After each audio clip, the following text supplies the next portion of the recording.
আসসালামু আলাইকুম প্রিয় শিক্ষার্থীবৃন্দ, এই টিউটোরিয়ালে আমরা শিখব erase, explode and overkill command. প্রথমে আমি আলোচনা করব এক্সপ্লোড কমান্ড নিয়ে। এক্সপ্লোড কমান্ড দেখানোর জন্য আমি এখানে একটা ব্লক অবজেক্ট নিয়েছি। এই ব্লক অবজেক্টটা দেখতে পাচ্ছেন অনেকগুলো লাইন এবং আর্কের সমন্বয়ে গঠিত। কিভাবে একটা ব্লক অবজেক্ট ক্রিয়েট করতে হয় সেটা আমি পরবর্তীতে কোনো একটা টিউটোরিয়ালে আপনাদের দেখানোর চেষ্টা করব। এই ব্লক অবজেক্টটাতে যখন আমি ক্লিক করছি বা সিলেক্ট করছি, দেখতে পাচ্ছেন টোটাল অবজেক্টটা সিলেক্ট হচ্ছে।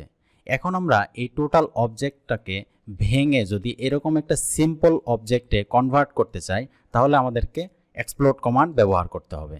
এখানে আমি একটা সিম্পল অবজেক্ট নিয়েছি। দেখতে পাচ্ছেন অবজেক্টের ডিফারেন্ট পার্টগুলো ডিফারেন্টভাবে সেপারেটলি সিলেক্ট করা যাচ্ছে। আমরা যদি এই ব্লক অবজেক্টটাকেও এরকম সিম্পল অবজেক্টে কনভার্ট করতে চাই, তাহলে আমরা মডিফাই প্যানেল থেকে এক্সপ্লোড কমান্ড নিয়ে নিচ্ছি। দেখতে পাচ্ছেন মডিফাই প্যানেলে এক্সপ্লোড কমান্ড, অথবা আপনি shortcut command x press enter করলেও আপনার এক্সপ্লোড কমান্ড অ্যাক্টিভ হয়ে যাবে। এখন আপনাকে ইনস্ট্রাকশন দিচ্ছে কমান্ড লাইনে সিলেক্ট অবজেক্ট। আপনি অবজেক্টটাকে সিলেক্ট করলেন সিম্পলি ক্লিক করে এবং এন্টার প্রেস করলেন। দেখতে পাচ্ছেন যে আপনার অবজেক্টের যে ব্লক অবজেক্টগুলো ছিল সিঙ্গেল ইউনিটে, সেই অবজেক্টগুলো সেপারেটলি এখন সিলেক্ট করা যাচ্ছে বা ভেঙে সিম্পল সেপারেট অবজেক্টে কনভার্ট হয়ে গিয়েছে। আশা করি আপনারা বিষয়টা সম্পর্কে ক্লিয়ার হয়েছেন। এই বিষয়টা দেখানোর জন্য এখানে আমি আরেকটা রেক্টেঙ্গেল নিয়েছি পলিলাইন দিয়ে ক্রিয়েট করা। এই পলিলাইন দিয়ে ক্রিয়েট করা রেক্টেঙ্গেলটাতে যখন আমি ক্লিক করছি, দেখতে পাচ্ছেন টোটাল অবজেক্টটাই সিলেক্ট হয়ে গিয়েছে। এখন আমি যদি এই অবজেক্টটাকেও ভেঙে সেপারেট সিম্পল অবজেক্টে কনভার্ট করতে চাই, তাহলে আমাকে এক্সপ্লোড কমান্ড ব্যবহার করতে হবে। আমি মডিফাই প্যানেল থেকে এক্সপ্লোড কমান্ড নিয়ে নিলাম, অবজেক্ট সিলেক্ট করলাম, এন্টার প্রেস করলাম।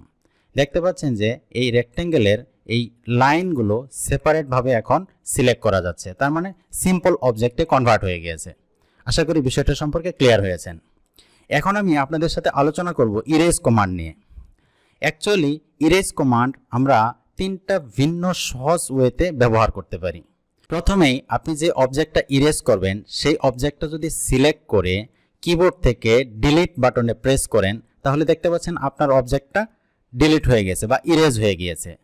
দ্বিতীয় মেথড হচ্ছে আমরা মডিফাই প্যানেল থেকে ইরেজ কমান্ড অ্যাক্টিভ করতে পারি। দেখতে পাচ্ছেন ইরেজ একটা কমান্ড আছে। এই ইরেজ কমান্ড অ্যাক্টিভ করে আমরা কমান্ড লাইনে ইনস্ট্রাকশন পাচ্ছি সিলেক্ট অবজেক্ট। আমরা যে অবজেক্টটা ডিলিট করব বা ইরেজ করব, সেই অবজেক্টটা আমরা সিলেক্ট করলাম, এন্টার প্রেস করলাম। দেখতে পাচ্ছেন আমাদের অবজেক্টটা ইরেজ হয়ে গিয়েছে। থার্ড যে সহজ মেথডটা আছে সেটা হচ্ছে আমরা যে অবজেক্টটা ইরেজ করব, সেই অবজেক্টটা সিলেক্ট করে ক্লিক করে সিলেক্ট করে রাইট বাটনে মাউসের রাইট বাটন ক্লিক করে ইরেজ একটা অপশনস আছে, এই অপশনে যদি ক্লিক করেন, দেখতে পাচ্ছেন আমাদের অবজেক্টটা ইরেজ হয়ে গিয়েছে।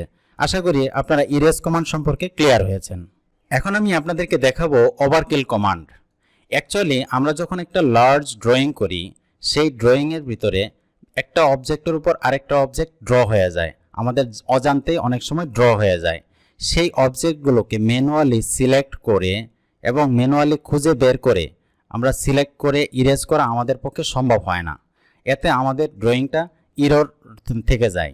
এই ইরর ফ্রি ড্রয়িং করার জন্য এবং এই ওভারল্যাপিং অবজেক্টগুলোকে ইরেজ করার জন্য বা রিমুভ করার জন্য আমরা ওভারকিল কমান্ড ব্যবহার করতে পারি।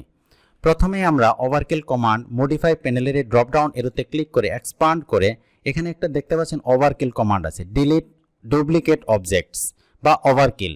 আপনি এটাতে ক্লিক করে অ্যাক্টিভ করে নেবেন।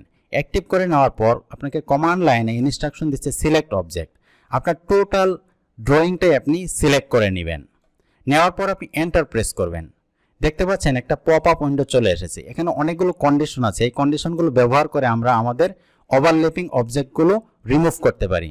যেহেতু আমি এখানে ইয়েলো কালার ইউজ করেছি আমার ওভারল্যাপিং লাইনগুলোতে, সেহেতু আমি এখানে কালার চেকমার্ক করে দিলাম এবং ওকে প্রেস করলাম।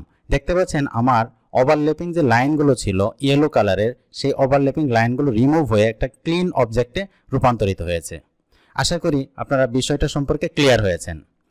ইরেজ, এক্সপ্লোড এবং ওভারকিল কমান্ড নিয়ে এ পর্যন্তই। আমরা পরবর্তী কোনো একটা টিউটোরিয়াল নতুন একটা টপিকস নিয়ে আলোচনা করব।